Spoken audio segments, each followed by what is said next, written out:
folks. We are back with Tim Constantine for the second part of this interview because the first one got cut short, frankly.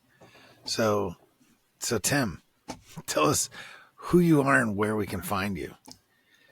Tim Constantine. I'm the host of Sixth Sensory Podcast. You can find me on Spotify, Apple, YouTube, Patreon, and I have an Instagram. And it's great to be back here again for, I don't know if we call this part 2 or what we're going to do. Or whatever. I would just say that it's, part 2 or continue.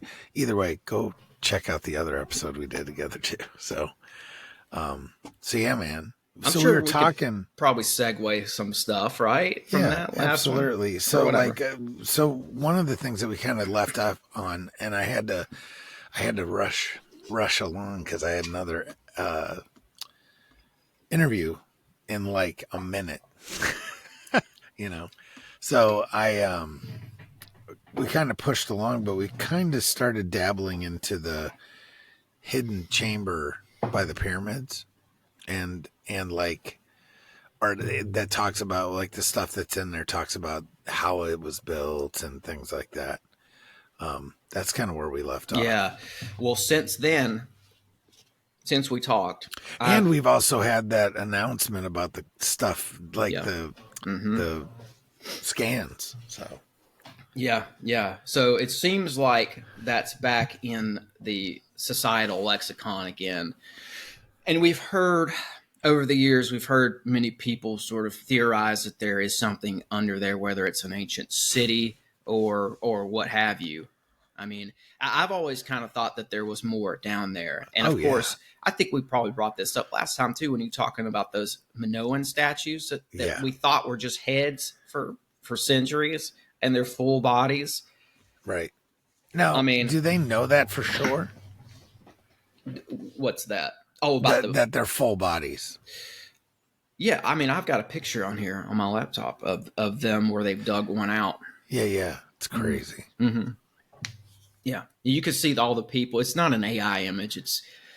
You can see like the excavators. They're dirty and they're down in there. But so we were talking about, my theory here, and honestly, I don't even know if I want to say it that way. It's like, I hate when people do that. I feel like I sound like because I know exactly what you know what I'm saying. Yeah, I do. It's like it's not just you're like Jesus. That sounds crazy when I say it like that, or whatever. I know it's like I'm some big shot. Like okay, here we go. Listen, just wait. Here it is, folks.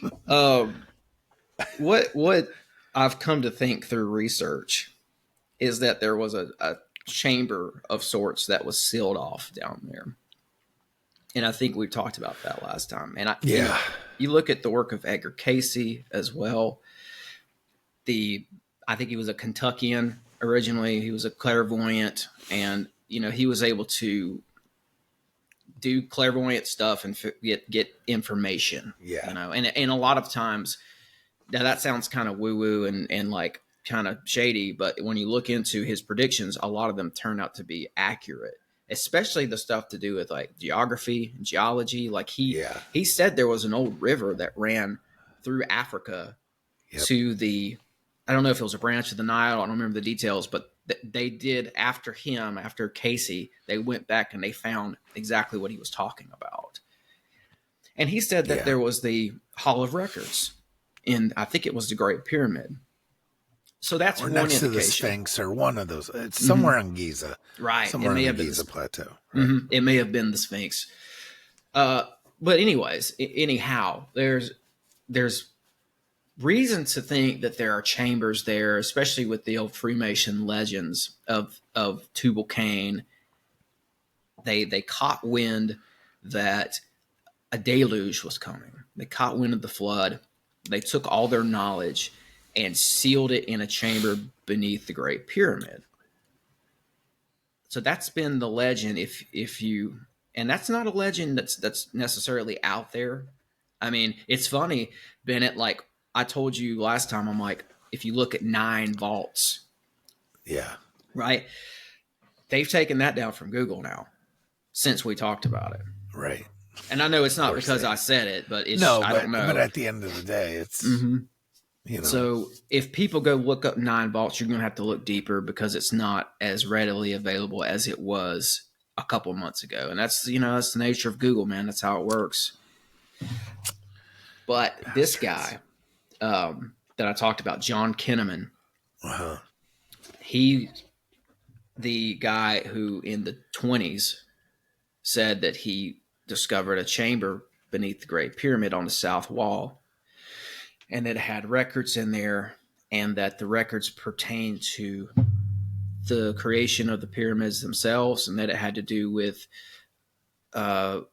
Atlantis potentially, and flying devices like Vimanas or something. Yeah. So I was able to get a hold of one of his books recently.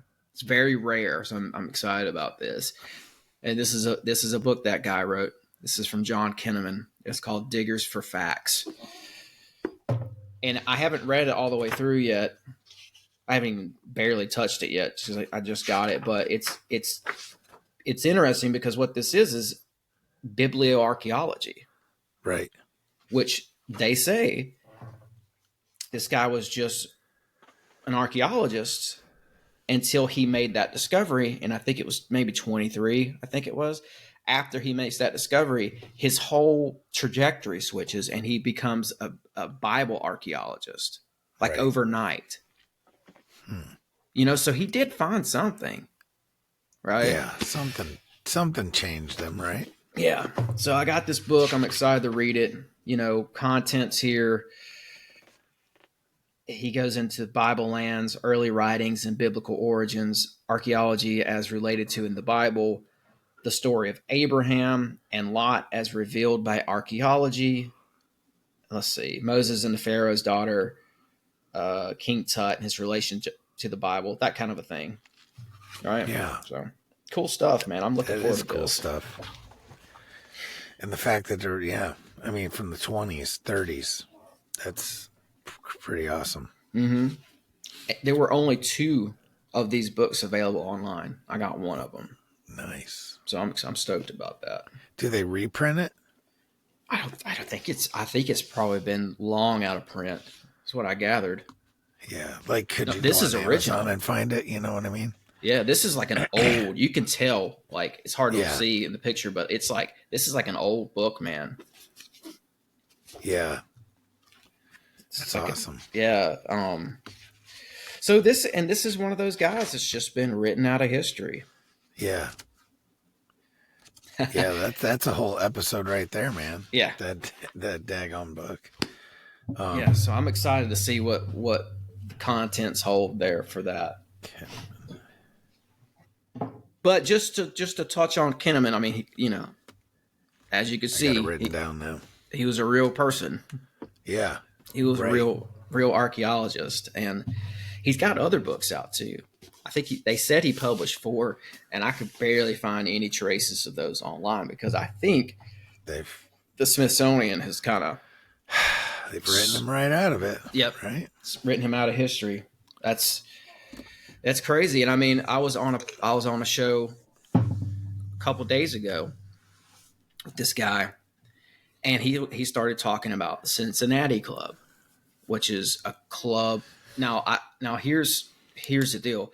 I haven't had time to do much research into this, so I'm just going to kind of repeat what he told me here.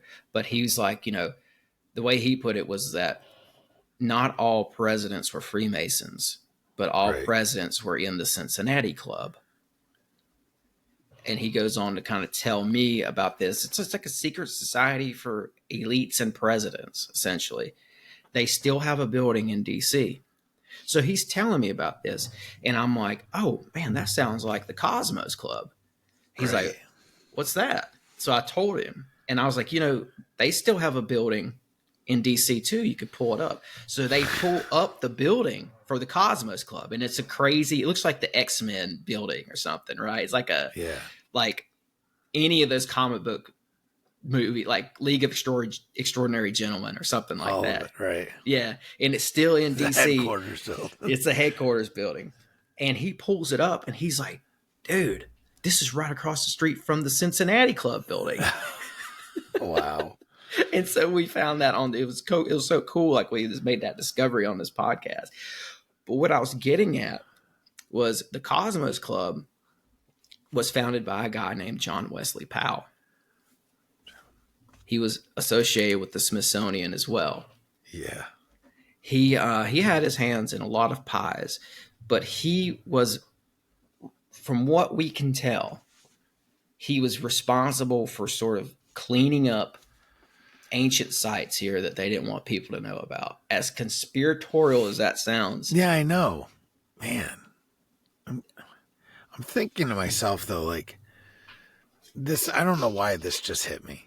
I mean, I've thought about it in the past, but why? Like, why do they want to hide it? You know what I mean? I mean, I could tell you what I think. Yeah, absolutely. But I do want to say this too. Like, it hit me on this podcast with this guy. It hit me the significance of that building, those two buildings being right across the street from each other. And they look a lot alike as well. That tells me that there was a relationship there. Right. That tells me that little section of DC specifically was meant for wealthy, rich guys in the know who were making things happen. They were sort of carving out the channel for this country in the directions we would take. And there's a lot of bad there. You know, like you've got all those presidents who were in the Cincinnati Club who were responsible for like the Trail of Tears and moving all the Native Americans out of their lands. And it's just a dark, bloody history with that. And I think what they were doing was trying to burn the book, essentially, trying to start new, trying to clear the canvas. Yeah. So they could start something new here. Now that sounds romantic and that sounds positive and ideal and all that, but the way they went about it was not, because they're moving people out of their lands. They're destroying history. I mean, they did it here. Like John Wesley Powell and a lot of those guys were responsible for, they would put the railroad right through an ancient site. So thus demolishing that site. They would put in dams and flood whole villages. Yeah. And I think it's just, from what I can tell, it just goes into Manifest Destiny, which was, unfortunately, a big part of that was to make the native people appear to be savages so we could justify taking their lands. Right. Because if we were to say that and point out the fact that some of them were not, and some of them were civilized, like the Cherokee, who went to court to fight for their lands. They actually lawyered up and they tried to do it the right way, and they still put them on the Trail of Tears. Oh, and they still won. They did win, but it's a great example of, the courts are the courts, but they don't enforce they don't enforce their rulings. The executive branch does that. So if they don't care, kind of like the Trail of Tears, even though the Supreme Court said, yes, you get to keep your land, they still took it. So yeah, that's kind of brutal. Yeah, it's just something we're going to have to kind of come to terms with, is that there was a cover-up regarding a lot of the history that was here. And it's an exciting history too, because we're talking about ancient cities. We have and giants and all that. And I know some people will roll their eyes as soon as but if you look into the giants, there's something to it. Absolutely. They really were pulling giants out of the mounds over here. Literally. Yes. But the cover-up worked until now. Yeah. Because now people are starting to wise up to it. Yeah, I just wonder why. I'm just trying to, and you brought up something as like starting from something from anew, right? Mm-hmm. And I'm just trying to figure, like, so I'm not saying that this is a theory that I subscribe to, but I do feel like there's been some hokey history tampering, right? throughout the ages. Uh, I am not a short season disciple. Do you know what I talk when I say The little season? yeah, the little season? That's Yeah. what I said, short season, right? The little season, I'm not like I'm not all in. It's intriguing. Just like a lot of theories are, correct? But there's something there is some twisting of history and time that's been done, and I'm just trying to it's really in my brain, like, why, trying to unravel that. And I guess that's the $1,000,000 question, literally, right? Is Yeah. why. But it's that's intriguing that you say that about what you just said, because it just triggers me into that I tool of think so thought. too. Although I'm not totally on board with that narrative that I see in the Tartarian circles, where it was. Yeah, right, I don't think it was right during the 1800s, or I don't think it was that close to us. right.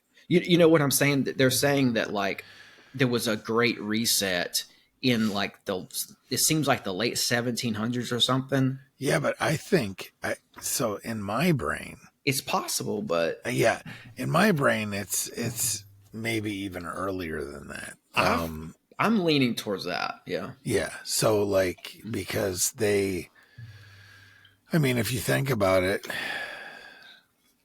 I mean, there is distinct architecture changes, right? Yeah. And you know And what? like I mean, the Gothic style, the Gothic building was just was not what was before. And that's concerning. You know what I'm saying? mm-hmm. Meaning that the stuff that was built before is way better built, Yeah.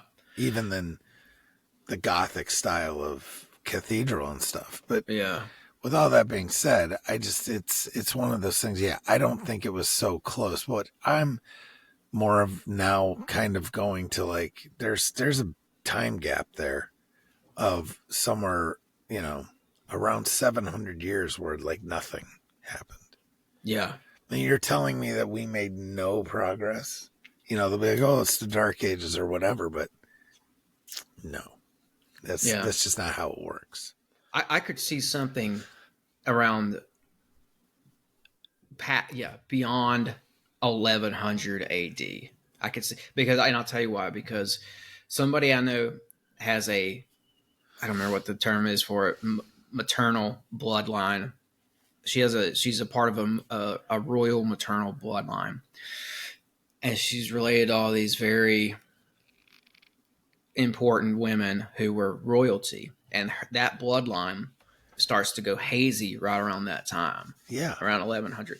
And 1100 is when they built the first Gothic cathedrals. That was done commissioned by a guy named Saint Bernard of Clairvaux, who was a co-founder of the Knights Templar.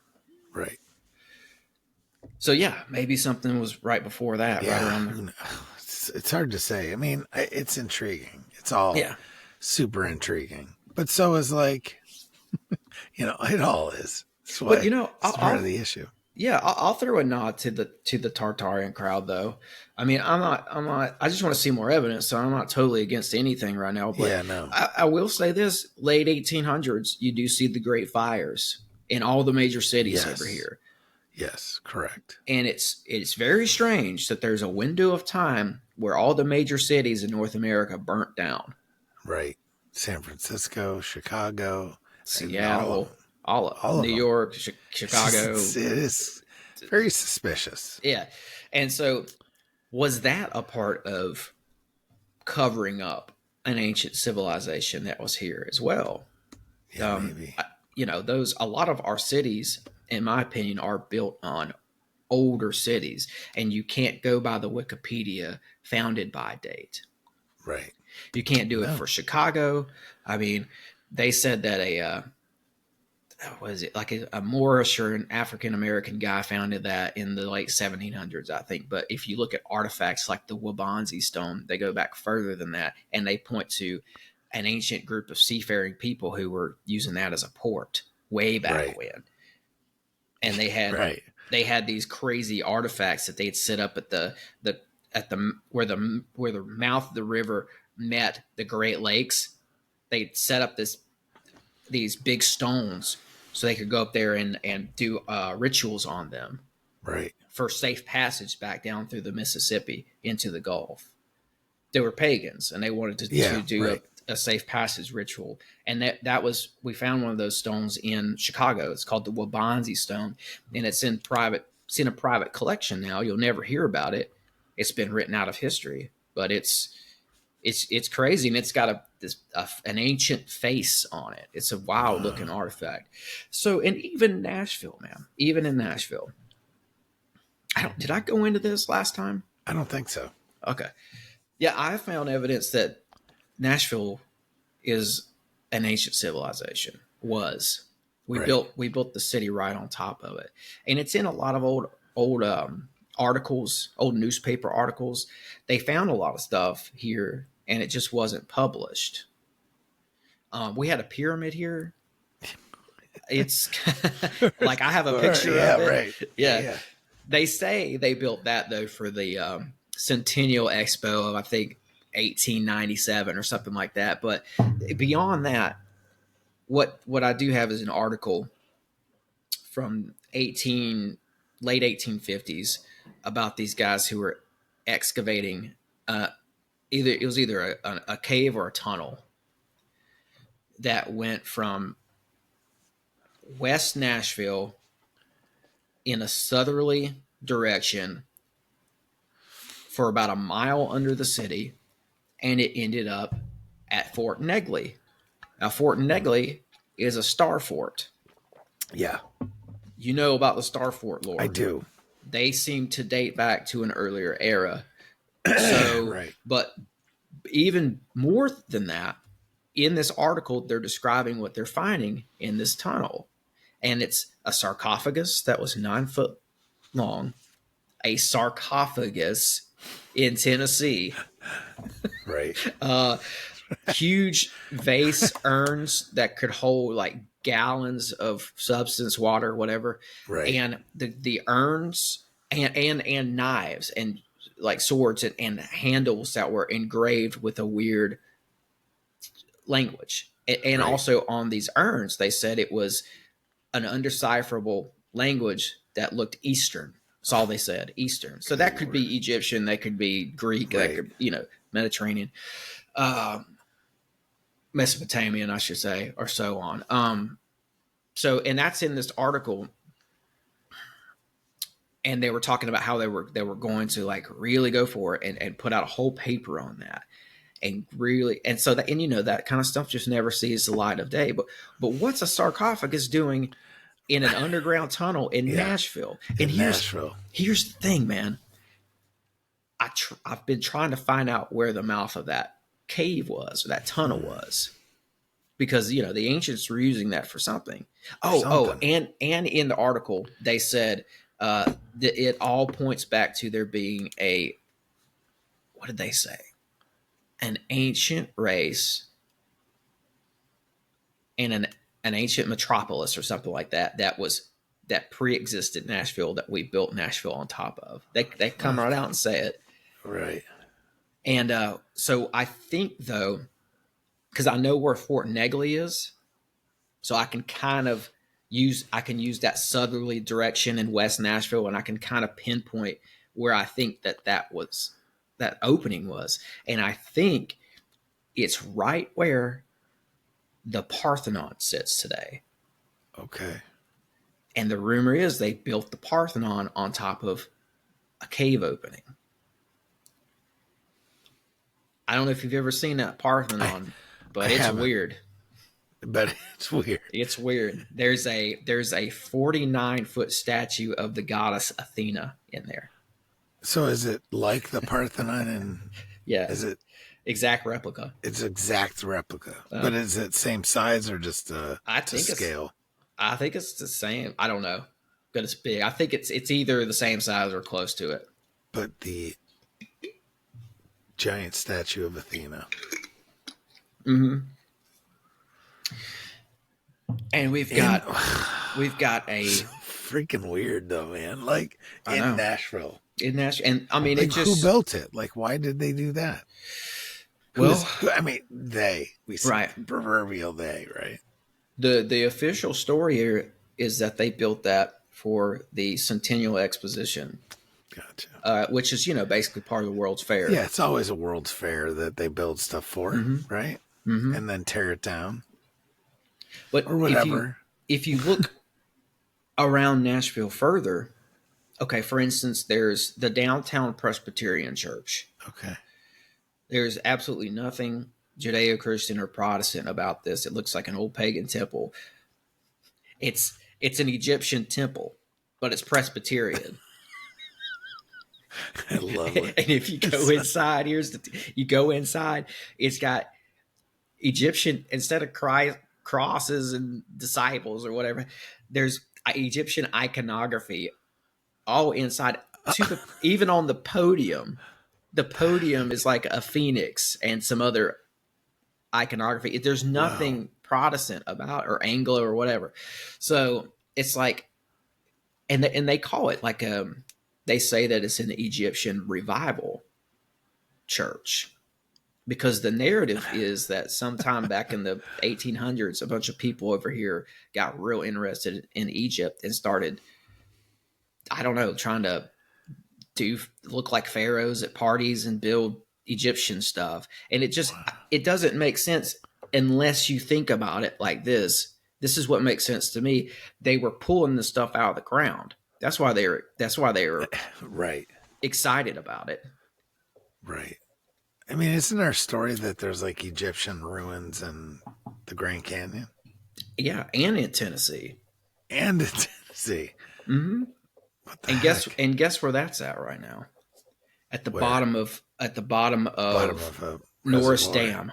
Yeah. They put the dam in. They were excavating it in the, I don't know, before the 1970s, probably in the 50s or somewhere abouts. They were excavating this old temple. They never got to the bottom of it. The more they dug, the more they found. And TVA comes in and says, "Go ahead and wrap up your excavation, because we're about to put this all underwater." And before they did, there was a guy from Cambridge down there who said that it was an Egyptian temple. And then a couple of days later, they filled it in with concrete and put the Norris Dam there. That's the kind of stuff that this Wesley Powell dude was a part of. Right. And guess what the name of the lake or the river is right there? Powell Lake. Right. Powell River, something like that. What the heck? But yeah, and they said they had the dating to as old or older than Göbekli Tepe. Which is like 15,000 years. It's supposed to be one of our oldest sites on Earth, and you're telling me there was something that old or older in Tennessee, and they flooded it? They were trying to cover something up. Right. Just like Göbekli Tepe was buried. Mm-hmm. Why? Nobody can answer that. Mm-mm. Why was any of this stuff buried?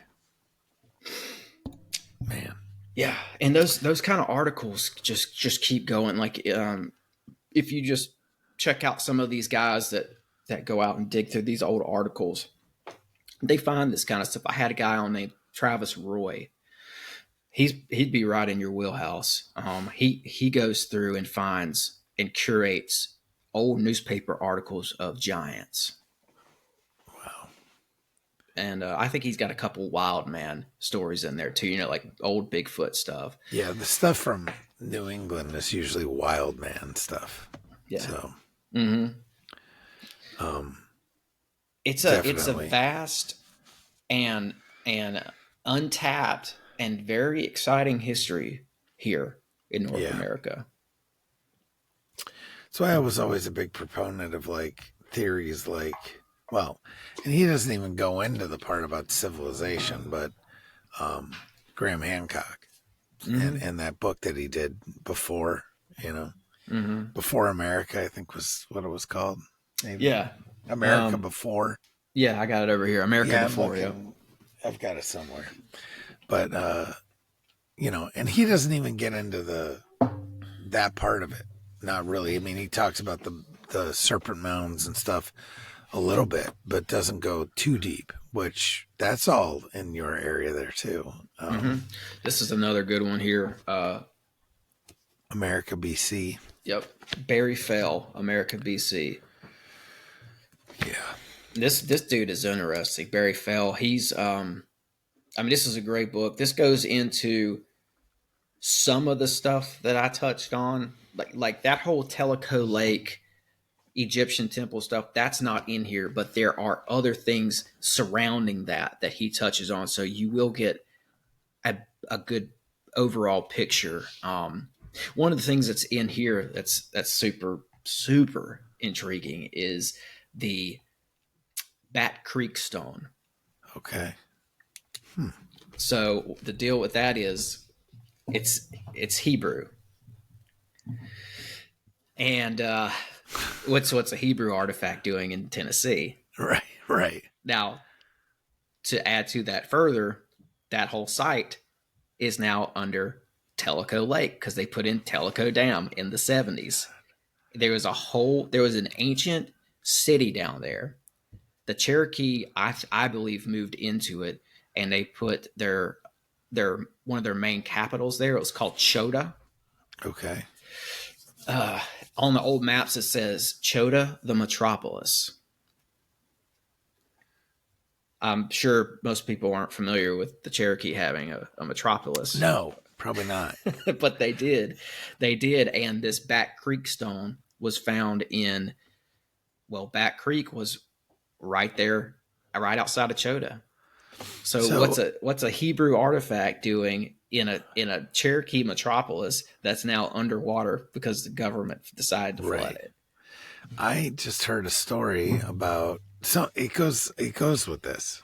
Goes hand in hand a little bit. So that somebody, I can't remember who it was listening to a song being sung by Cherokee, like about I can't remember about something. But he stops them and states that the song that they're singing is in Hebrew. And they're like, no, it's not in Hebrew.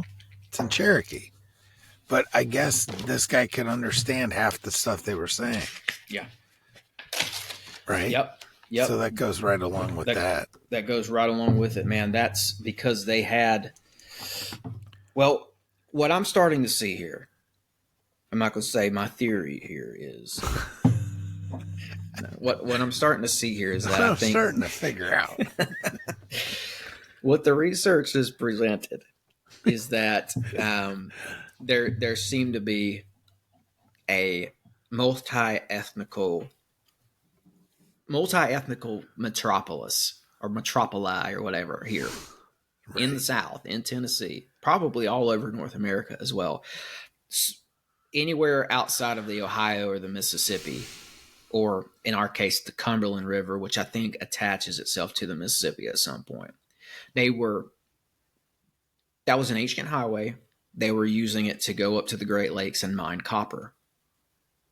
Because the amount of copper that we are missing from there is staggering. And that's why you see artifacts like the Wabanzi stone that was probably being used by Canaanites, Phoenicians, Minoans, Amorites, a Middle Eastern group. Right. Probably using that. And because they were traveling the Mississippi to go up there and mine this copper. Now, what you had with Chota, I believe, and this is why I think we found Hebrew inscribed, Paleo Hebrew inscribed artifacts, is because this was a multi-ethnical place where people, it was a hub of commerce. Gotcha. Of the ancient world. I mean, there's more to it. Like there's, like if you look at the Davenport calendar, for instance, yep. That was found in Iowa. It has one line. It's astrology. It's like an ancient map for magician, astrologers, alchemists. It's Yeah, super right. cool. It's got one line of Egyptian, one line of Libyan, and one line of what was the other one? Phoenician, Wow. Iberian Phoenician. Yeah. That's because a lot of different people were coming over here, and I think it was for the purposes of commerce, so they weren't killing each other; they were working with each other. Yeah. That's one theory. I don't know what they were doing, but they were here. And going back to that thing about the Native Americans speaking Hebrew, you have story after story after story of that showing up here. And in this book, America BC, he lays out there's a tribe from up in New England called the Micmacs. Yeah, no. I know. Okay, I figured you would. I did. So he's got a a diagram in here where he's taken, I can't find it, but I'll just explain it. He's taken the Micmac language and put it right next to Egyptian hieroglyphs, and they match up perfectly. Yeah, I remember. I remember something like that. That's insane. Yeah. Also up there in your neck of the woods, Montauk Point. Yep. They said they found a Hebrew obelisk or some sort of a monument up there at Montauk Point. Hmm. And that's mysteriously gone missing, as most of this stuff has. Right. I mean, we have here in New York too. We have a whole bunch of giant stories, like dug up giants that disappeared, and all that fun jazz. Plus, we have that one. Was it the Carthage giant? I think they called it, and that was like a sideshow. But then something happened, and I think it was taken, but replaced with a fake. And or something along those lines. So, well, we know, going by old records, that the Smithsonian was paying people who found mummies here in North America. People were finding mummies. It's so frustrating. Yeah. So it's not just giants. See, right? Everything we've talked about so far, for the most part, has excluded giants. Right. It's the same story. There's a cover up of all the old stuff, whether it's, whether you want to wrap your head around giants or not, which I would encourage you to do. Absolutely. Out there, folks out there listening, I would encourage you to leave a little window open for the fact that these things probably existed. Yeah. Agreed. I'm just trying to. But I get frustrated because just trying to wrap your head around the fact that why, like just the why question. Why are you trying to hide it? And I guess it's about control. It's about something like that, but the other side of that,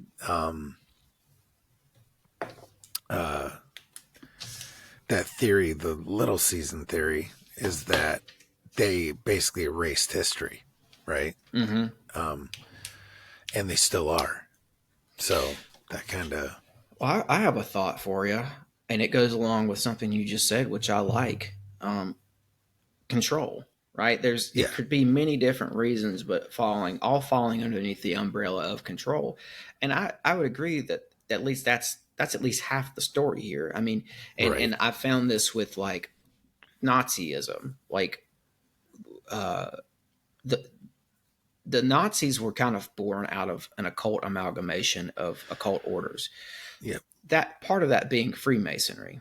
Now, where it gets complicated is when the Nazis started invading Europe, they got rid of all the Freemasons. They locked them up, they killed some of them, and they stole all their manuscripts. Like in 1940, when the Nazis invaded Paris, they took the Freemason lodges first, and they grabbed all their occult manuscripts, and then they said, scram, and they put some of those guys into camp. Now, it wasn't because they didn't believe what Freemasons were cooking with. It's because they didn't want competition. Yeah. They wanted to be the new secret society in town, the new religion in town, the new what have you, the new belief system in town, Right. the new esoterically propelled ideology was to be Nazism and only Nazism. So Yeah. they got rid of everything else. And I would imagine that you had a very similar thing happening over here with groups like the Cincinnati Club, that all the presidents were in, because they came with their own uh, sort of set of covert beliefs. Like if you look at this down to the city of Washington D.C. itself, District of Columbia, right? Columbia is a pagan goddess, Right. and there's a lot of pagan goddess worship stuff encoded in that city, as is Freemason just iconography and symbolism. Oh, it's everywhere. It's everywhere. So I would imagine that some of these guys, and I think that the Freemasonry in this country used to be very potent. All the powerful people were a lot of the powerful people were involved with that. Yeah. And I don't blame them for everything in the world that's bad. That's not what I'm saying. I'm just saying that it's a reality. And I think that they wanted their esoteric traditions and beliefs to trump whatever was here prior. So it's like, get rid of all that stuff. Yeah. Get rid of these weird temples in Tennessee and stuff. We're the new temple builders in town, right? Right. Control. For sure. Control of the narrative. Yeah. I feel like the Masons just don't, I feel like they're not the organization anymore. Like the people still try and be like, oh, Freemasons this, Freemasons that. And I think that the greater lodge system of the Freemasons is now nothing. It's exactly like the Elks Club. You know what I mean? Mm-hmm. That's what I think. Mm-hmm. I think, though, that they moved to something new, something else beyond Mason, you know? Like they graduated to something, or maybe there was too much heat coming down and they just relocated, right? Yeah, I don't know a what shift. Yeah, I don't know where to, but that's one of my theories, because I was a Mason, and besides the weird ceremonies, you know, at the beginning, I just, you know, at least that a lot of people say that the average member is just that, right? They don't know anything. There's no knowledge that they know. Maybe the higher echelons do, but I feel like those folks moved on to a different organization. They made a bigger, you know, whether it's like the Bilderbergers or turned into the World Economic Forum or something like that. You know what I mean? Yeah, I do. I mean, I'm with you, because I know plenty of Masons. I know some of the Masons out here. They came to me and were like, so what's the deal with sacred geometry? Because we've got Randall Carlson coming to talk about it, and we know you know about it. So they're coming to me for stuff like that. Then they're not Right. the people anymore. They're not pulling any strings. No. There's no strings there. There I are mean, shifts. other than maybe they're influential people in society, but not beyond that, you know. There are shifts. I believe that. And like we might be experiencing one right now. I mean, you know, well, you said Klaus Schwab, he just stepped down. He just resigned. Yeah. The day after him, he steps down and the Pope died. And the Pope all dies. on the same day. You're like, something's going on. So that might be a good indicator that there's a shift happening. And J.D. sure. Vance meets with the Pope the day before he dies. Yeah. And I know that he's up to something when it comes to Greenland. Something's going on. So, and I'm not trying to get political and paint him as good or bad. No.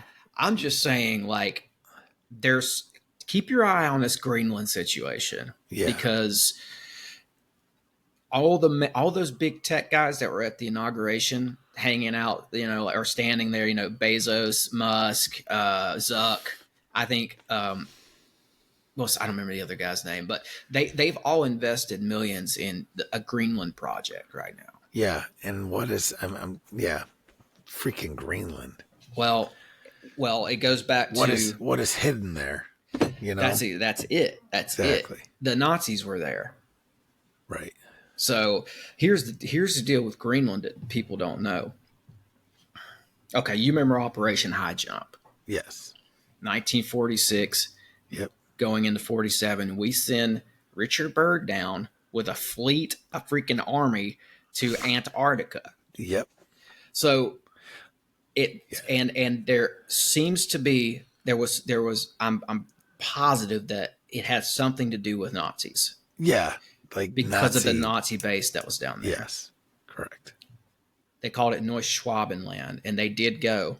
They did the two guys who funded that expedition for the Nazis were Rudolf Hess and Hermann Goring. Goring was in the Thule Society. Hess was a known occultist. Yep. So there's some funky stuff going on there with that. But anyways, back to the story. Byrd goes down, comes back early. They cut the mission short. He's missing men, and he's missing planes, insinuating that some sort of battle took place. Yes. He says in Chile, he talks to a Chilean reporter, and he says, the article's out there, I've seen it. He says, the U.S. has to be prepared to fight a foreign enemy that can fly from pole to pole with extreme speeds. Enemy fighters that can fly from pole to pole with extreme speeds. And I'm thinking pole to pole, 1947. What what are they working with, a portal? Did they find some sort of a vortex portal, as crazy as that sounds? Now here's what people don't know. At the same time that we went down in 46, we didn't just send somebody down to the South Pole. We sent up an expedition to the North Pole. It's called Operation Nanook. Nanook. I feel like I've heard that before. Same time, and in the Nanook documents, I have it around here somewhere. It says this is part of High Jump. It notes that it is in some kind of a way associated with Operation High Jump. Yeah. Of course, we knew that already because it's the same time. So they send ships up. Now, here's the thing. They go up to North Greenland. They go up to a place called Thule.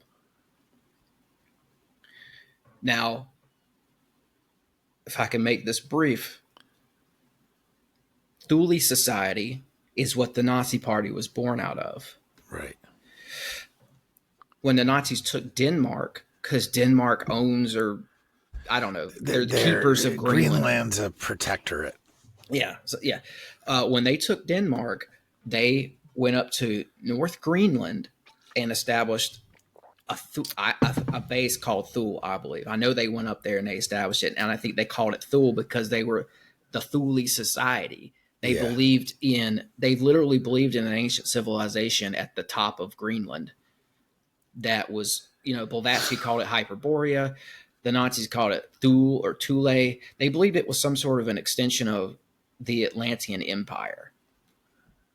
And they were up there looking for that. Why did we send guys up there in 46 after the war and take that base? Because we took that base. It was called Thule Air Base. We took it, and now it's a Space Force base. And I'm telling you, it has something to do with Nazis. Yeah, I wouldn't doubt it at all. And I'm telling you, I'm suspicious about this whole Trump Greenland thing because of this.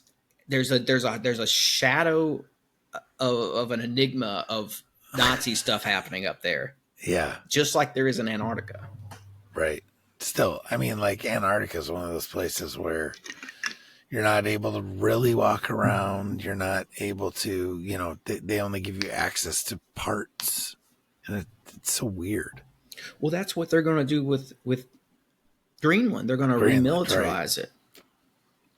Yeah. And Byrd was talking about this back in the 50s. 40,000 people in the whole of the country. So yeah, but once they remilitarize the whole place, that means no more civilians. It's going to be it's going to be on lockdown, just like Antarctica. Man, Trump's been talking about this in the press conference. He was saying, we need Greenland for international and national security. And he was talking about how they're sending up 47 icebreakers up there soon. Those are the ships that can, Well, I mean, strategically, it does hold a, because one of my day jobs is in national security. So, it does hold pretty significant geographical space that. Are they going to let you put this episode absolutely, out? Huh? Are they going to let you put this episode out? Yeah, they will. I'm sorry, I'm just kidding. It has absolute strategic, geographically strategic. I mean, would you want to give China a foothold, of something that's within whatever range of the U.S.? Oh, at the very least. Yeah, but I agree. But there is shady stuff beyond that. Mm-hmm. Trump's reasoning might be great. Right. It might be, 95% pure. It might be 100% pure. I don't know. I don't know. Trump seems like he's trying to do good stuff right now. He does seem like he is. Yes. So while we know? We don't know that for sure, but that's what I'm hoping for. I'm hoping that it is transparently good through and through. But other people, he needs backers to make this happen. Trump's the deal maker. He's the master of the deal. He's going to bring in big money people to help him get what he wants it for. Then those people are going to get it for what they want it for. And I'm just saying, in the background, what's running here is this strange, unaccounted for, classified Nazi stuff, because high jump is still classified. Right. Still, there's something they do not want us to know about regarding this. And I'm telling you, it has something to do with North Greenland as well, tied in with high jump. Yeah. I mean, it would make sense. Mm-hmm. Both poles. I mean, you definitely have, what was I just going to say? Well, there's another war that ties into this too. What I was going to say though before that is, the true story of Hitler and where that all ended up, and him literally living through the war and escaping to Argentina. Yeah, yeah. Like, come on. Like, we've known this for years, but finally it's being admitted now. Mm-hmm. So, anyway. Oh, yeah, no, I'm with you, man. Like, I have a document saved. It's a intelligence document from a spy that was down in Maracaibo, Venezuela. I think it's Maracaibo. Like that, and in the document, he's talking about how people were seeing a guy who looked just like Hitler, who had people running around treating him like royalty, guards. They were treating him like a mob boss, like somebody very important, and he looked just like Hitler, and this was after the war. And it's interesting, if you look at Maracaibo on the map, it's Venezuela, right? But it's at a part of Venezuela where, so you've got like, I guess the Gulf or the Atlantic right there, and you've got a nice little Gulf inlet into Venezuela, I should say, right? It comes down, and then there's one little strip of water that opens up into a massive lake. And if you look at it, so at this point you're down into Venezuela, and there's this massive lake that will take you anywhere interior Venezuela. So if you're hiding out in Venezuela, all you got to be is near that lake, and you can get anywhere. Yeah. In remote Venezuela, any direction you want to go. It's a perfect place to hide out. Right. And I just thought it was interesting that would be if you're a ex-Fuhrer on the run. Yeah. So to say, yeah. What a perfect place to go, because you can disappear into anywhere in Venezuela just with a boat. Absolutely. All that, I could keep going with Hitler stuff, man, because I do think he got out. I think he got out. Absolutely. There's so much. There's way too well, and the fact that Hitler wasn't even the brains behind so much of the stuff, is phenomenal. It's just, he was kind of a figurehead anyway. And guess who announced his death? It was Goebbels, the propaganda man. Exactly. Guy. Like, yeah. It's like, why are we following the Germans' narrative on this still? Exactly. Exactly. Well, they started half of the freaking institutions in our government. Yeah. Not half, but the Russians, a decent amount. They did. It all goes back to Nazis. The Russians suspected Hitler was still alive. Stalin did not believe he was dead at all. No. So the Russians were looking for him after the war. We were looking for him still after the war up until the 50s. And that should tell you all you need to know. But Hitler also had body doubles because, one of the main things I see people cite on these World War II documentaries, because these guys they just will not give up the death in the bunker story. They will not give it up. And it drives me crazy. And it drives me crazy. But the skull that they were trying to put off is female as well. It's not even male. What they say is they'll cite that footage. It's like the last known footage of Hitler. And he's walking down the street in Berlin, shaking the hands of these very young soldiers who suck around to help fight for the city. And it's like an older looking Hitler. And they're saying, he's aged by the war. He's aged by the stress. It's a body double. Right. It was in 1945. And they say that that's proof. They're like, see, he was still in Berlin. See, no, he had body doubles. We know he had body doubles. We know of 2 by name, but he had 5, I think, that they actually know of. What a job. Oh yeah, I know, right? Hitler's body double. What do you do? Hitler's body double. Oh my Lord. Seriously. It's that mustache. It's convincing. Well, yeah. I mean, man, it's iconic is what it is. This gets into Operation Nursery as well. I don't know if you've ever heard of that. No, I don't know that. I have a couple documents of it. It's very fascinating. It shines light on the probability that MI6 agents cooked all that up and wrote up the Hitler died in a bunker script for the media. And I have some of the documents. I read through them and they're dense. Basically, part of that is there were thousands of people with orders from Hitler to remain in Germany undercover to build a resistance and take back power over time. And there were people the British had spies who infiltrated that German network. So it's this big clandestine mess, right? Yeah. But what we found is if Hitler supposedly died in April, right? Well, if you look at the Operation Nursery documents, there's guys still carrying out Hitler orders in June and July. Right. If he's dead, why are they? Yeah, for sure. That's how smart the Germans were. I'm trying to figure out the name of this one guy. It's the guy that was like it wasn't one of the regular names that you hear. Oh, man. So I went through while you're pulling that up. Yeah. I went through and I think I got it on my phone right here. A while back, I went through 20 pages of WikiLeaks documents to do with Hitler's alleged death or alleged escape, depending on how you want to look at it. Right.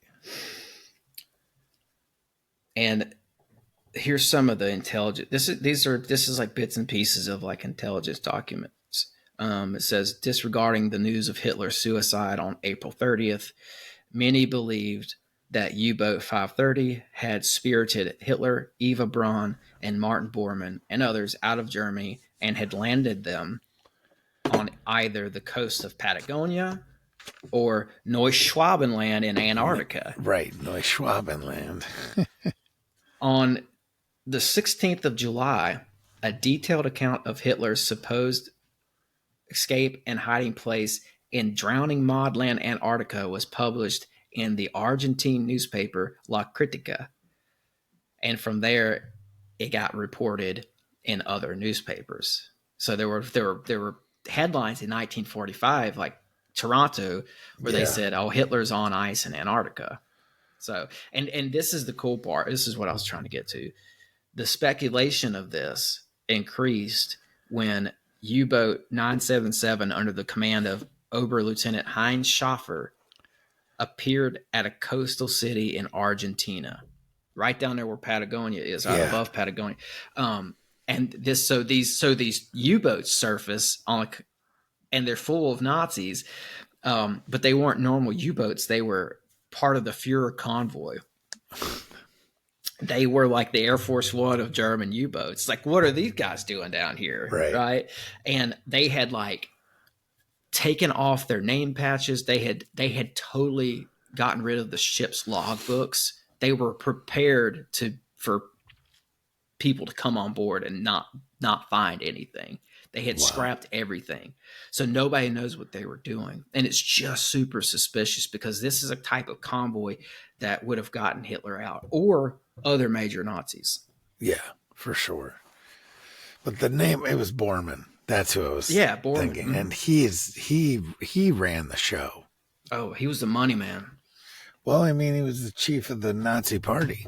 So he kind of controlled. I feel like he was the puppeteer of a lot of this stuff.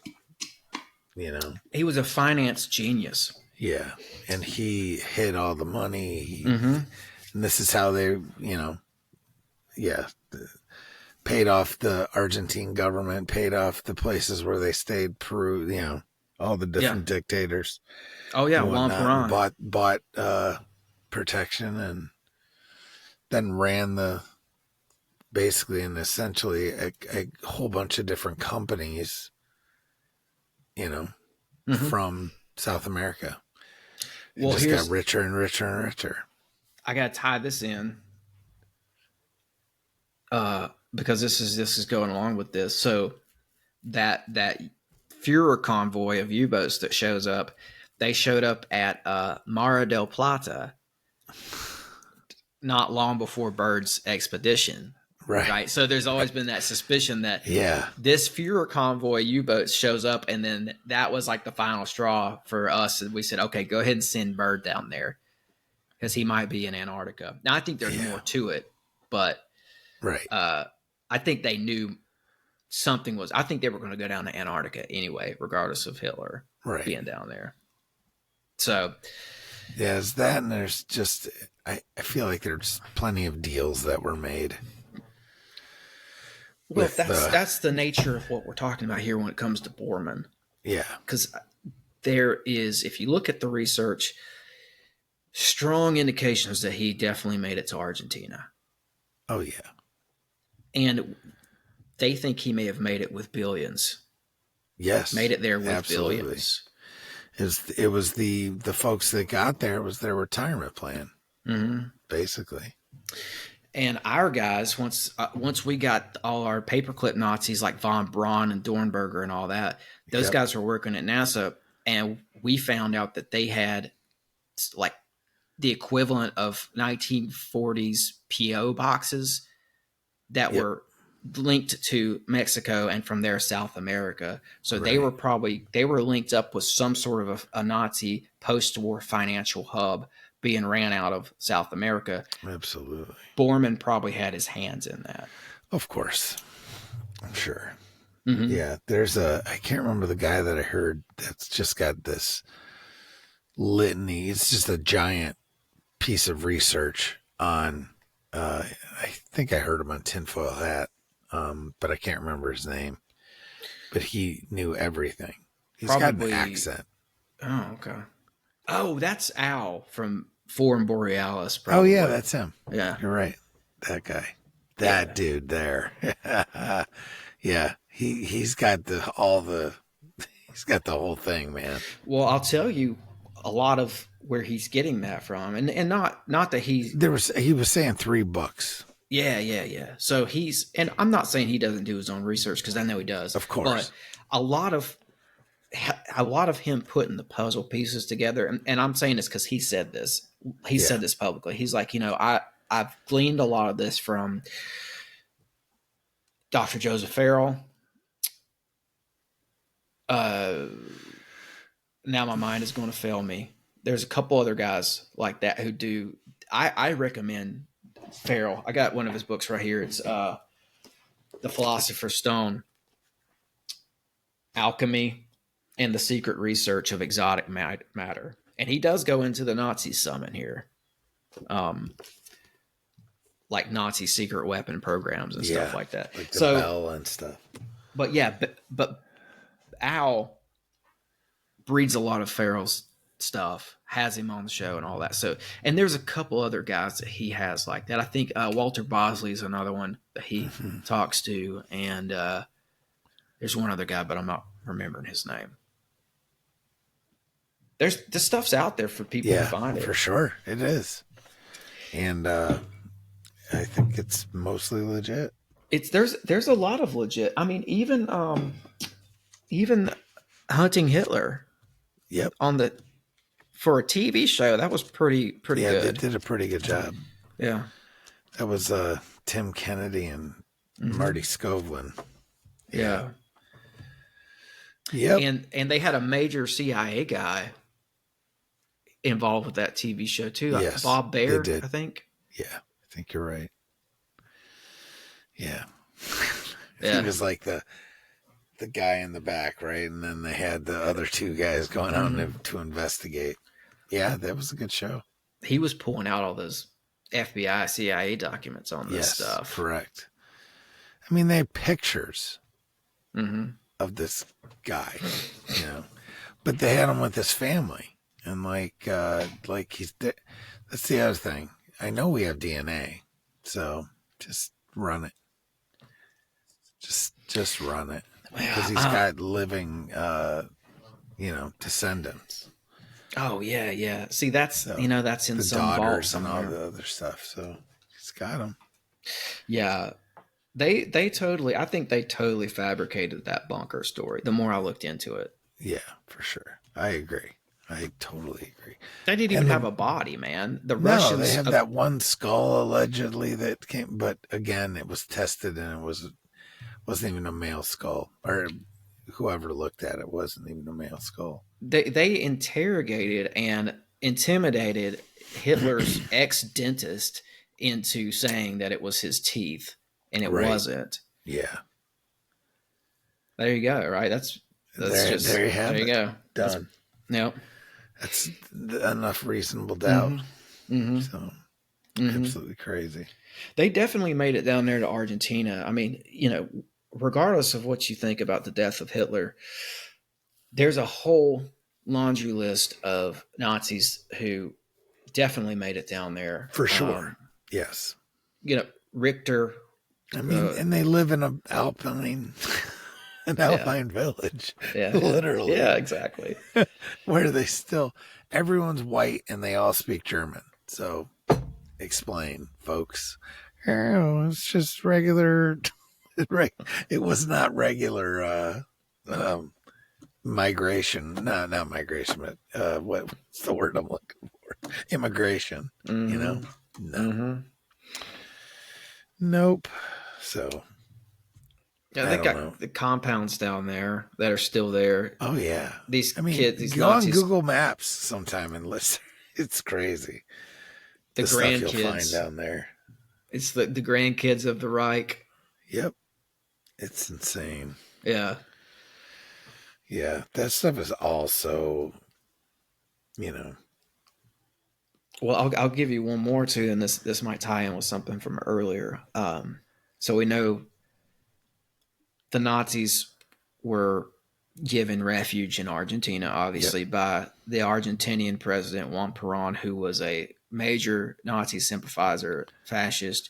He was just might as well have been part of it, the Third Reich himself. He went so far as to help Nazis come over. He led like missions to go up and get these guys out of Europe Yeah. and come back. And what he did was he allowed them to continue their black ops research Right. programs for, advanced technology and stuff like that. And one of the things you see interestingly pop up in the 80s is I think it's called the Falkland War. Yep. Between Argentina and Britain. Yes. And this is what people fail to realize is that I think there's a Nazi connection there, because I think that those were Nazi scientists partly involved with those islands that the British went to. And guess what? Whenever the British led that expedition down there to the Falkland Islands, part of the fleet split off and went to an island called South Thule. There it is. Where the Argentinians had a secret base where they were looking into black goo and a bunch of other stuff. South. Now think about what I told you earlier.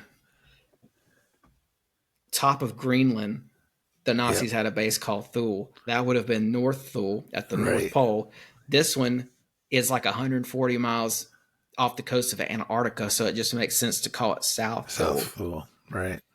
And guess who the British, because the British led this, guess who they had in their possession at the time? Rudolf Hess. Rudolf Hess is the guy who funded the expedition to Antarctica for the Nazis in the first place. Yeah. He ends up dying basically right after this Falkland War. It's like they kept him around to find out the location of some of these bases, I think. And then when they didn't need him anymore, they killed him, because they killed that guy. They kill Hess. It's one of these like Epstein, like hung himself, but he didn't hang himself kind of things. Right. Absolutely. Yeah. And like, so, because, if you remember, this is one of the weirdest parts of World War II history is in 30, maybe it was even in 39. It was not long after Hess and Goering sent Nazis down to Antarctica. Hess gets in a plane and flies to Great Britain on a mission, but he does it without Hitler's approval. It's just shrouded in mystery. But he flew. They had him in prison after that for the rest of his life. Right. He flew down. He wanted to talk to Churchill and a couple other people high up in the British government about something. And he didn't have Hitler's approval. And I mean, that's pretty obvious, because Hitler would have done it differently if he would have sent him in there on a secret mission. But Hess was like one of Hitler's top guys. Absolutely. Hess was a major occultist as well. He was, that's what I was just going to say. Yeah. Huge occultist. He was locked up with Hitler back in the 1920s whenever Hitler tried to overthrow the Bavarian government. He was locked up with Hess. And they had mystics and occultists coming in all day to visit them. Just, man, planning the takeover of the world. Literally. Mm-hmm. Unreal. So, Thule, man. Thule. Do I have it written down? Thule, or Thule Society. Thule, right. Isn't there a like car company? Not a car, but like car attachments company named Thule? That's possible. They make like car carrier thing, like the things that go up on your like they carry luggage and stuff. I feel like or maybe it's like also like bike racks and stuff like that. I think it's called Thule. Yeah, okay, I can see that. Well, it was started in Germany by Rudolf von Sabotendorf and Walter Neuhaus. They were two major occultists. They were part of this occult revival that kicked off like in the late 1800s and spread into the 1900s. And then this occult renaissance led right up to the creation of the Nazi Party. But those guys were in all these other orders. Nauhaus and Sabbatendorf were like Freemasons. They were in the Batashi order. They were in the German Order of the Holy Grail. There's Sufi. They're into Sufi Eastern mysticism. Right. Rosicrucians. They were literally in all these different orders, and they took all those influences and combined them, and they created the Thule Society. And they believed in all this Atlantis Hyperborea stuff too, right? Well, the reason why it's intriguing is because the Thule Society became sponsored, broke off, / became the German Workers' Party, which became the Nazi Party. Yeah. Right. They were, Sabbatendorf and the Thules were using the swastika first. Yeah. That's Hitler just kept it and modified it. They had like bent edges on the swastika, but they were using Hitler like straightened out the edges and added like the red and black. But they kept it. Sabbatendorf's occult newsletter thing, I think it was called Beobacher or something like that. The Nazis just took took that and turned it into their official Nazi newspaper. So they literally came out of this occult order. Hitler was invited to the German Workers' Party by an occultist named Dieter Eckhart. People can look all this stuff up. It's history. Man. Those occult connections run deep. Yeah, really deep. Really deep. And like, what are we trying to, well, they were just trying everything that they could think of to win too. Right. Mm-hmm. So just amazing. And they believed they were doing everything they could to try and win. A lot of that involved seeking out this advanced technology, supernatural relics. As crazy as that sound, they were looking for that stuff. Yeah. Right. And they got to a point where they almost needed a miracle when they opened up the second front with Russia. Yeah. He was in over his head. Hitler, that was a terrible decision. And he had all these guys working 24/7 they literally called it a wonder weapon. They needed a miracle weapon. So, but it goes back to the roots of the society itself. They believed that they were descendants of this race of people from Thule or Hyperborea or Atlantis. Yeah. It's all kind of interchangeable. A civilization from the north of like Aryan giant superhumans. Right. Yeah. Wow. And they were going up there looking for traces of the civilization because in like 2016, the Norwegians recently, they found this Nazi base at the North Pole. It was considered to be myth up until then, but they literally found it. And the Nazis called it Scheizgraber, which is treasure hunter. That tells you everything you know. They were looking for treasure. Basically, right there. That's it. Yeah. Wow.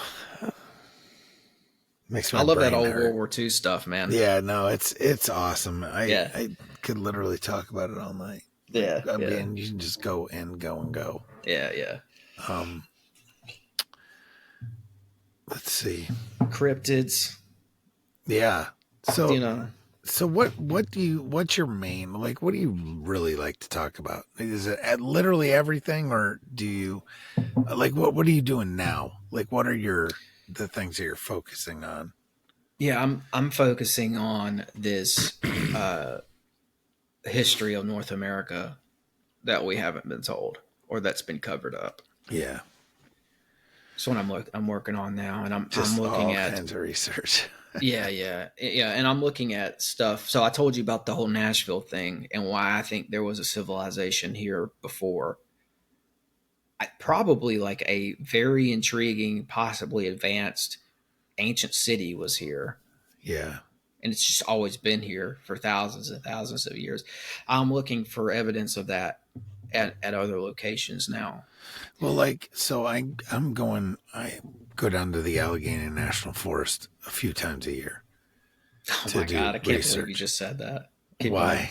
I'll tell you why. I'll tell you So, why in a minute. but there's the reservoir that's there, and that reservoir is rumored to have been created to bury something as well. I can't remember what it is exactly, but I'm going to find out this weekend. Okay, let me know how that. The Allegheny Reservoir. Yeah, it's not. I don't think it's called the Allegheny Reservoir, but it's in the Allegheny National Forest. The Allegheny National Forest is around it. Be prepared for me to bug you for the details on that. Yeah, I do a lot of. We go there a few times a year, so it's pretty awesome there. Isn't that interesting? And it is a strange place. Yeah, that's part of what I've been looking into. Oh wow, is Pennsylvania. Let's see, there it is. So technically, it's the Allegheny Reservoir. Yeah, there was a group of giants there called the Allegheny that they named Allegheny from. Allegheny. Yeah. Awesome. They were called Talajiwi or just straight up Allajiwi with an A. We find record of this. The Cherokee kept record of this. So the Cherokee were originally from Iroquois stock. So they migrated down north. Yeah. Or they migrated down from the north, I should say. Right. They kept legends of a joint venture they did with the Delaware tribe. The Delaware were in a battle with this Allegheny tribe, and the Delaware needed help, so they brought the Cherokee in. So thus, the Cherokee has records of this, right? Gotcha. And if you look at the record, it was a tribe of giants that they were trying to rid the land of. Wow. And they lived right at the top of the Ohio River and the Allegheny River, right there where Pittsburgh is. Yeah. They were in that area. But the Allegheny River is named after this group, and they were giants. And they ended up having this war, and the Delaware was able to drive them off and kill some of them. The Delaware Indians actually buried some of these Allegheny giants in mounds in Lake Erie in the Sandusky. Yeah, Sandusky. Mm-hmm. And I was able to go in and I found a record of this in the late 1700s. Like missionaries were shown these mounds in Sandusky, and they had giant bones in them. Yeah, that's in Ohio, but it's but it was that right whole on the region. border, though. Mm-hmm. Yeah. I think they were coming down from Lake Erie. Yeah, and they were coming into Pennsylvania or the Pittsburgh region and fighting these things off. So, yeah, wow. I'm literally researching this right now. Well, one of the crazy things is too, if we just flip to cryptids just for that area, that right now on the Bigfoot mapping project, that is the number one region where they're getting sightings is from. It's Western Pennsylvania, around even around Pittsburgh. Mm-hmm. They're getting more reports from there than they are from the Pacific Northwest. Yeah, which is crazy. I believe that. It's a confluence of many things. Actually, you've got all the mounds. The biggest, grouping of mounds are in that Ohio River Valley. Yep. That touches into this area of Pennsylvania. True. What it'd be the western corner, right? Of PA or western PA. Yeah, it's western. And there's a swath. I mean, it also is kind of in the, Appalachia touches it as well. Mm-hmm. So it's definitely target rich and high strangeness. Yeah, no doubt about it. There's an energy to that place. Because that's one of my sensitive things. There's an energy in that place that's just reeks of high strangeness, So every time I go there, I have something else happen, some weird, So, I believe it. I believe that because so yeah, man, I we can let have you know a. anything you want or anything I find out. Oh, please do.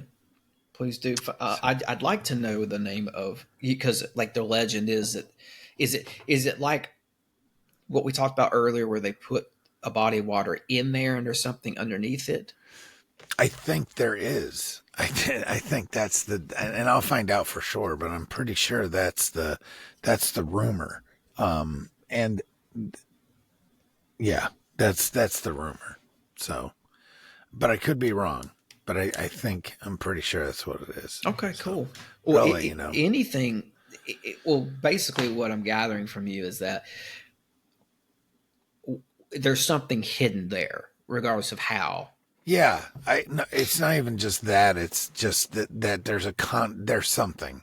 There's either it's a thin spot. Hmm. That there's just ley lines, whatever, Mm-hmm. coming together. It's a hot spot for something, Mm-hmm. for sure. Mm-hmm. So Okay, I'd love to know more. yeah, I mean, it is a pretty big area, but there's just, Well, let me see here. So that would be, what's the closest town to oh that? gosh, there's Cain, I think. I mean, there's so many Really? though. Cain? Like from the Yeah, Bible, Cain? yes, that's one of the names. But that is at the bottom of the reservoir. So the reservoir runs actually. Does it run into New York too? It does. It runs into New York from like Cold Spring, New York, all the way down to, Okay. There's Cain and East Cain, right? With a K. yeah. There's James so that's City. on the southern side of it because there's, or wait, hold on, where's Kane? There it is. That's south of there, right? But closest to the reservoir, there's a town called Sheffield? Warren. Is like an actual town. Sheffield doesn't have much. There might be a Dollar General in Sheffield. Oh, I see it. Allegheny Reservoir. Scandia. Which that's not even really a town. So Yeah. like if you go Oh, I farther, see Warren. Yeah. yeah, Warren. And there's right there, there's one of the, so if you look at Warren and you go directly to the right, there's like this circle. Mm-hmm. It's the Seneca, I see it. what's it called? What The is Seneca that? Pumped Storage Reservoir. It's a crazy little thing. But that's all on fire roads back there. So you can ride all over that place for hours and you'll never see people. Mm. It's pretty crazy. It's Yeah, really, this is really cool, remote. man. So Okay. Yeah, and this, is there a dam nearby? yeah, and that's one of the things. It's at the one part of the reservoir. Yeah. See, that's what they did, man. Yeah. So I think I'm not positive, but uh, yeah, I can't Well, remember. I'll find out exactly what okay, it is. yeah. Well, I wouldn't be surprised, because what you find here, and this happened over and over and over again. It's not just Norris Dam in Tennessee. It's not just Tellico Lake. There's another one, but this is all over the U.S. Like Yeah. even the Hudson. Is that the big dam out west? Not Hudson. The one in Vegas there. Yeah, Well, it's not yeah. in Vegas, but Right, right. But the that's Hoover Dam. Hoover. Thank you. That's it. There's a ancient city underneath that. Yeah, I've heard that too. You can look that up too. It's there. It's like Pueblo something or other. A whole Seriously, city that's down crazy. there. Man. Because people would civilize these along rivers.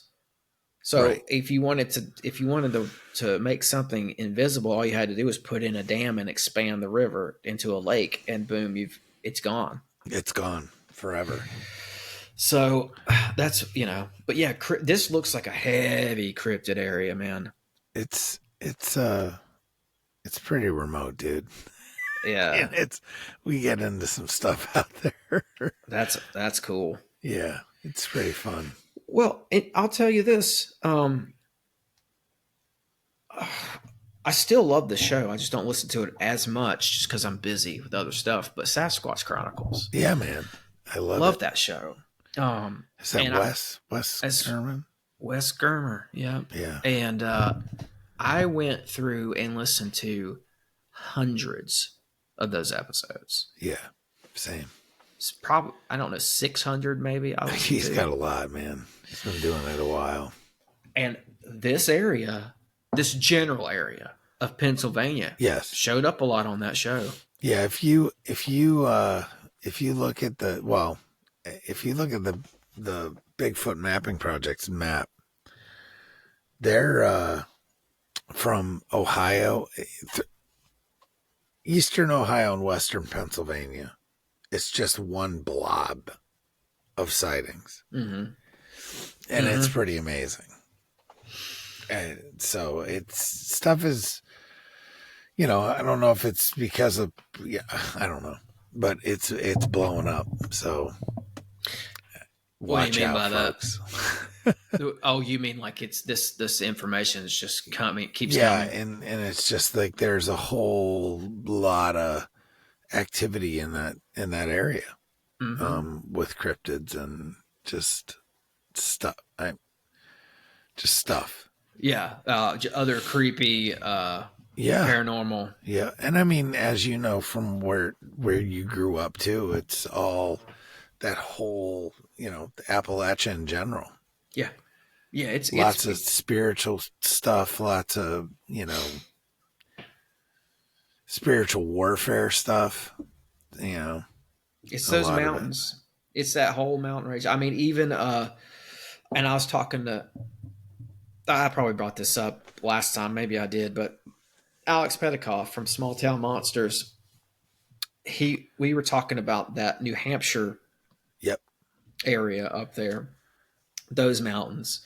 the White Mountains. Yeah. Or they part They're of the actual Appalachian? mountains too. It's not like those are like, I mean, they still got like peaks and stuff there. Yeah. Is that part of the Appalachians? I think that's what Yeah, we were it saying. is. I mean, Yeah. that's where they, they go through it. There's the presidential range there, which is pretty, that's Mount McKinley and all those. Mhm. So, Can you highest pause? point. Can you pause this real quick for a second? Cool. We're back. We're back. So yeah, that New Hampshire. So Appalachians run right up into New Hampshire and maybe a little bit further up. Well, they end in Maine. That's right. That's right. And technically, the range goes all the way across to Scotland. Mm. If we're being honest, the whole thing is connected just from Scotland to literally. And it's kind of funny how people from that region, a lot of the people that settled there were from Scotland. Yeah. Isn't that ironic? Yeah, that's or something. That's something. Yeah, right. Like literally. Yeah, yeah, and like you get the same lore. Yep, exactly. And it's not necessarily. It's almost as if the lore followed them, or. Well, yeah, I'm sure, but I find that it's funny that it's just very much like it in a lot of ways. Like a lot of them will say there's different plants, but I remember one of the key differences is that there's like no heather, right? Was there heather everywhere in Scotland, but there was a lot of, and there's just more trees. Mm-hmm. Scotland doesn't have a ton of trees, but the mountain, they're technically the same mountain range. It just has grown apart. Yeah. Yeah, it's like So there's got to be a spiritual connection there. I would think so. You got the Irish legends of the Tuatha Dé Danann. It's like a group of giants. Yep. And you've got fairy lore and all that stuff. And All just of it. all and of it it. all still lives in Appalachia. Yeah, absolutely. For sure. It's totally here as well. I mean, just the Celt Iberians as well. That's Yep. something that there's this ancient group of Celts that were coming over here, and they were settling in this New England in general, but we're seeing their engravings and stuff and everything. It's Yep. another one of these stories you probably won't ever hear about. Celt Iberians, they were seafaring. Yeah. Which you have all the different things too, like with doldrums and these root cellar looking things that they can't attribute to anything, and they're not like colonial root cellars. They're just Oh not. yes. So they're like these stone caves, and a lot of them are aligned astronomically and whatnot too, that run throughout New England, and just there's some semi like megalithic structure type things going on there that happen to be all over Europe as well. So Mystery Hill in New Hampshire. okay, I don't know a whole lot about that site, but I think it's one of these root cellar sites yeah, as I well don't as know other a lot stuff. about that either, but We've got this here. There's pictures of this Eye of Bel, yeah, our ball. It's a couple pictures in this book here. It's found in Vermont, and there's some examples at Mystery Hill as well. But let's see, blah, blah, blah. It's a monolith related to lunar observations, perhaps. Yeah. But I think it's the Celt Iberians that brought that over. for sure. I mean, it would make sense actually. I mean, there's in this book that I showed you, this America BC book, there's just druids and Celts and all kinds of stuff in here where they're finding evidence of them over here. Yeah, I'll have to give that a look. And this I is love all that those stuff types of books. all that stuff you're not going to hear about. So this is a great book, man. Absolutely. This guy kind of Barry Fell is the author. He I think he stumbled across some cryptid stuff as well. There was he's involved with this story somehow, and I need to go back through and research it again. But in Sparta, Tennessee, not far from this area we've been talking about today, with like the Cherokee capital and all that. Yeah. They found a mass graveyard of little people called the Tennessee Little People. And they were very little. They weren't. Some of them were like 18 inches tall. Wow. Like this is like some crazy stuff, right? Yeah, for sure. And there's all these. There's stacks and stacks of papers dealing with farmers digging these up, and they think that there were like 70,000 bodies found. It was some sort of a race of. It used to be like Lord of the Rings over here, man. That's, yeah, like, literally. Yeah. Yeah. Like the little Hobbit village got freaking ragged out. It's in the Cherokees myth too. They talk about the little people. Some people just refer to them as the Cherokee little people because of the myths and legends line up with it. But this Barry Fell guy got into the Knoxville Museum, which I'm blanking on the name of it, they let him in to look for something, and he was able to go in there and find one of these bodies that they had locked up in this museum, one of these little people bodies. So he was able to collaborate the story. Man. Corroborate. What am I talking about? Corroborate. You know what I'm saying. It's getting late. Yeah, it's getting late. So, but yeah, he was able to like verify it. Wow. Cherokee little people. Yeah. Yeah, as if I need more stuff to look into, right? Yeah, man. No, That's awesome. Yeah. The American stuff. This outside, I just like the hidden history. I just like it. It's fun to dig into that, and like one of the best that it was the Choctaw Bigfoot Wars. Um, that was an episode that I did a lot of research on, and I mean, there's just story after story of the Choctaw Indians and this race of giants, right? Um, you know, whether they're giants, Bigfoot, whatever you want to call them, you know, they went at it for a long time. Just, and there's stories across all of America like that. Not necessarily Bigfoot or whatever, but giants, and you know, they were just another tribe, like the Allegheny or how did you say it? Alajiwi. Allegheny. Yeah. I'm gonna spell it like it sounds out loud. Let me see if I can find the spelling for you.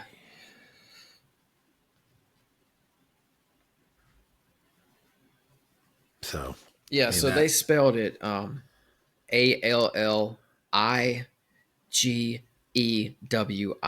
It's so close to how I had it, but yeah. So I mean, but there's stories like that from all over the place from back in the day. So I mean, you're going to be in Alajiwi territory, my friend. I am. I'm looking forward to it. So, well, that's the cool thing about knowing this stuff is that when you find yourself at these locations, you can think back on these remarkable ancient times and, you know, realize you can have the epiphany like Lincoln had when he first visited Niagara Falls. And he was like, I'm standing now where ancient giants used to stand in the past and gazing on this waterfall. Yeah, right. You're walking in the footsteps of giants, literally. For sure. Literally. You know, whether they were supernatural or whether they were just big people, right?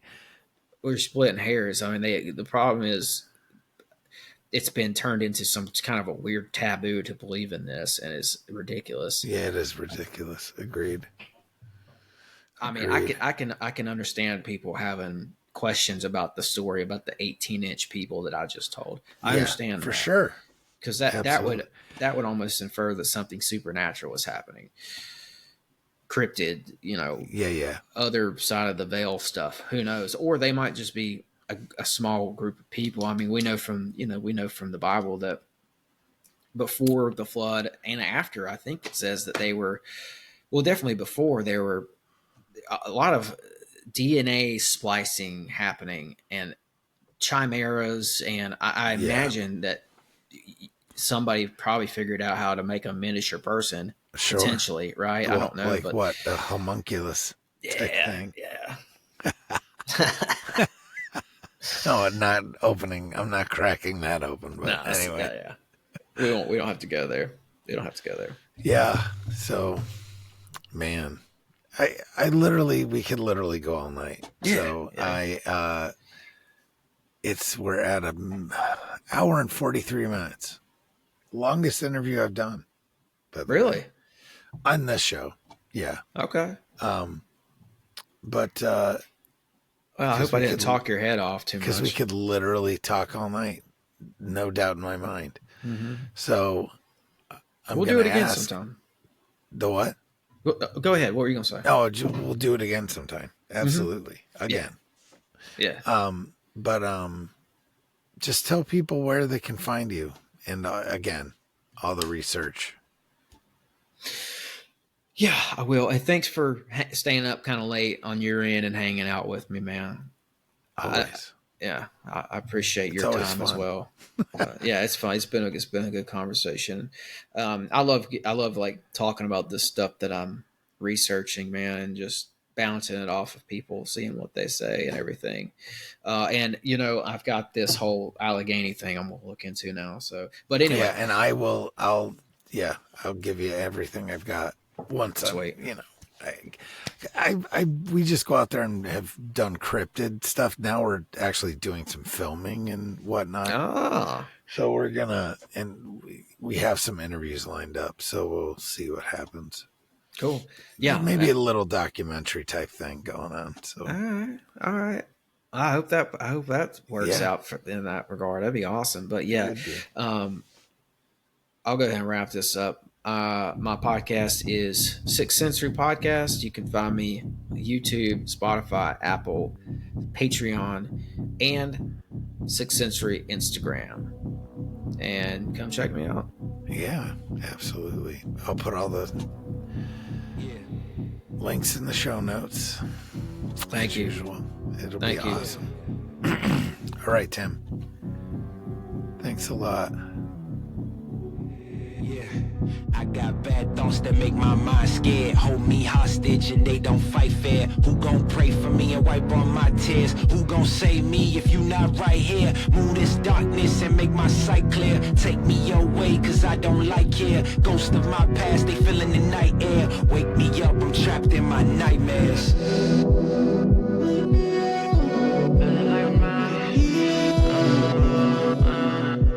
Wake me up, I'm trapped in my nightmares.